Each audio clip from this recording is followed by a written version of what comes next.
Demonstrasi menolak pernikahan dini masih terus digaungkan. Mereka yang sadar resiko pernikahan dini terus bersuara agar kasus pernikahan dini bisa ditiadakan. Namun faktanya berbeda. Kasus pernikahan dini masih terus terjadi, bahkan di kota metropolitan seperti Makassar.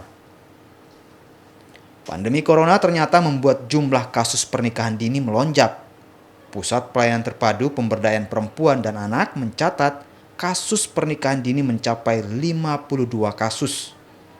Minimnya pengawasan orang tua disebut jadi pemicu kasus nikah dini berulang. Nah, sekarang kita bertanya, kenapa ini? Nah, urusan faktor ini kan wilayah harus diselesaikan dengan cara penelitian lah, karena harus orang mengetahui apa sebabnya. Apakah karena tidak ada aktivitas atau karena seringnya orang di rumah? Kalau sering orang di rumah berarti ada proses pengawasan yang tidak berjalan.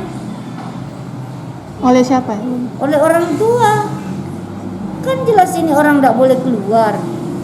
Loh, kok bisa ketemu anak-anak? Pernikahan dini memang jadi salah satu masalah kota Makassar. Bukan cuma soal budaya, tetapi kemiskinan juga ambil bagian dalam melonjaknya kasus pernikahan dini. Pernikahan dini selalu jadi pertentangan. Pasalnya, nikah dini memicu berbagai masalah, termasuk kesehatan ibu dan anak. Urusan masing-masing orang itu harus menjaga anaknya dan melindungi. Karena membiarkan anak-anak menikah usia anak itu sama dengan mematikan anak-anak. Kesehatan reproduksi belum sanggup.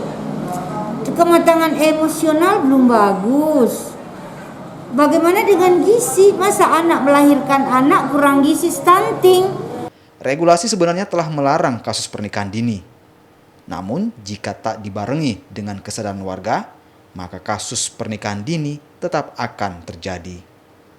Tim Liputan Kompas TV.